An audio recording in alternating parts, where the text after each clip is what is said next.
નમસ્કાર, BB news ગુજરાતમાં હું સુભાષ આપનું સ્વાગત કરું છું.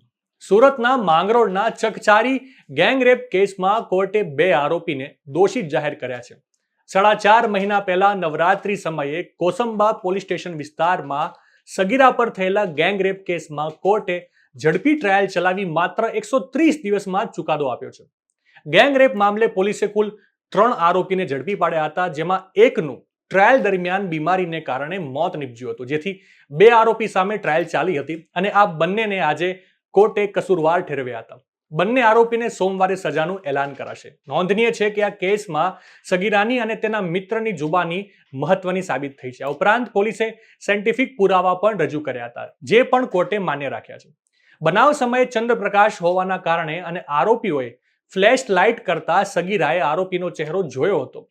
કોર્ટમાં પણ પીડિતાએ આરોપીને ઓળખી બતાવ્યો હતો. આ ગેંગરેપ કેસમાં કુલ 3 આરોપી હતા, જેમાં મુન્ના કરબલી પાસવાન, રામ સજીવન ઉર્ફે રાજુ અને શિવશંકર ઉર્ફે દયાશંકર ચોરસિયાને પોલીસે ઝડપી લીધા હતા. જોકે ટ્રાયલ દરમિયાન બીમારીના કારણે શિવશંકરનું મોત થતા કોર્ટમાં અન્ય 2 આરોપીઓ સામે ટ્રાયલ ચાલી હતી.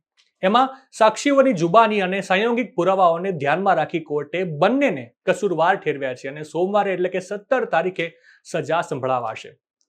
આ ગેંગરેપ કેસ અંગે વાત કરીએ તો 8 ઓક્ટોબરની રાત્રે 10:45 થી 11:15 વાગ્યાની વચ્ચે કોસંબા પોલીસ સ્ટેશન વિસ્તારના મોટા બોરસરા ગામની સીમમાં ખેતરમાં અવાવરૂ જગ્યાએ એક 17 વર્ષ અને 4 મહિનાની સગીરા તેના મિત્ર સાથે બેઠી હતી, જ્યાં મુન્ના કરબલી પાસવાન અને શિવશંકર ઉર્ફે દયાશંકર ચોરસિયા અને રાજુ બાઇક પર આવ્યા હતા. પહેલા તો તેમણે આવીને અહીં કેમ ઊભા છો એમ કહીને ધમકાવ્યા હતા અને બાદમાં માર મારવાનું શરૂ કર્યું હતું. બંનેના મોબાઈલ પણ લઈ લેવામાં આવ્યા હતા અને ત્યારબાદ તરુણ અને સગીરા બંનેના કપડાં ઉતરાવી તેમના ફોનમાં નગ્ન ફોટો પાડી લેવામાં આવ્યા હતા.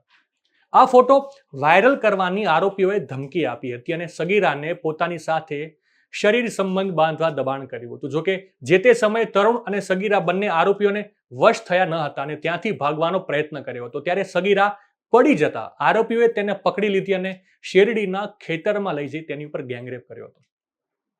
સગીરા સાથે દુષ્કર્મ આચર્યા બાદ તેણે બૂમાબૂમ કરતા આસપાસના ગ્રામજનો એકત્ર થયા હતા, જેથી આરોપીઓ ડરીને ત્યાંથી પોતાની બાઇક છોડીને ફરાર થઈ ગયા હતા. લોકલ ક્રાઇમ બ્રાન્ચની ટીમ આરોપી શિવશંકર ચોરસિયાને શોધી રહી હતી, જ્યારે સુરત ક્રાઇમ બ્રાન્ચની ટીમ આરોપી મુન્ના પાસવાનની શોધખોળમાં હતી. તે તડકેશ્વર નજીક આરોપી રોડ પર નજરે દેખાયો હતો. મુન્ના પોલીસને થાપ આપીને નાસી રહ્યો હતો, જેથી તેને રોકવા માટે જે તે સંજોગોમાં અધિકારીઓએ ફાયરિંગ કર્યું હતું. જોકે એ સમયે તેને કોઈ ઈજા થઈ નહોતી. સરકારી વકીલ નયન સુખડવાલાએ જણાવ્યું હતું કે બનાવ સમયે ચંદ્રપ્રકાશને કારણે અને આરોપીઓએ ફ્લેશ લાઇટ કરી હોવાના કારણે પીડિતા આરોપીઓના ચહેરા ઓળખી ગઈ હતી. આ કેસમાં આરોપીઓને દાખલારૂપ સજા કરવાની માંગ કરવામાં આવી છે. સુરત જિલ્લા પોલીસે આ કેસમાં 3 આરોપીની ધરપકડ કરી હતી. આરોપીઓમાંના એકનું હાર્ટ બ્લોકેજને કારણે મૃત્યુ થયું હતું, જ્યારે 2 આરોપી વિરુદ્ધ સુરત કોર્ટમાં ટ્રાયલ ચાલી હતી. હાઈકોર્ટના આદેશના અનુસંધાને 11 નવેમ્બરથી કોર્ટમાં સતત ડે ટુ ડે ટ્રાયલ શરૂ થઈ હતી. પીડિતા અને તેના મિત્રએ કોર્ટમાં ભયમુક્ત થઈને જુબાની આપી હતી. સગીરા પર ગેંગરેપના ચકચાર ભર્યા કેસમાં પોલીસ દ્વારા માત્ર 15 દિવસમાં 3000 પાનાની ચાર્જશીટ તૈયાર કરીને કોર્ટમાં રજૂ કરવામાં આવી હતી. આ કેસ માટે પોલીસે 50 ખાસ અધિકારીઓ અને કર્મચારીઓ ફાળવ્યા હતા, જેમણે દિવસ રાતની મહેનત બાદ 467 પાનાની મૂળ ચાર્જશીટ તૈયાર કરી હતી, જે સાથે જ 2500 પાનાની સોફ્ટ કોપીનો પણ સમાવેશ કર્યો હતો. આ ચાર્જશીટમાં 60 સાક્ષીના નોંધાયેલા નિવેદનો અને મજબૂત પુરાવાઓનો સમાવેશ કરવામાં આવ્યો હતો, જેમાં medical reports, scientific reports, mobile data અને સ્પેક્ટોગ્રાફીના પુરાવાઓ પણ સામેલ હતા. નવા સમાચાર, નવી અપડેટ સાથે ફરી મળીશું. ત્યાં સુધી મને રજા આપશો. નમસ્કાર.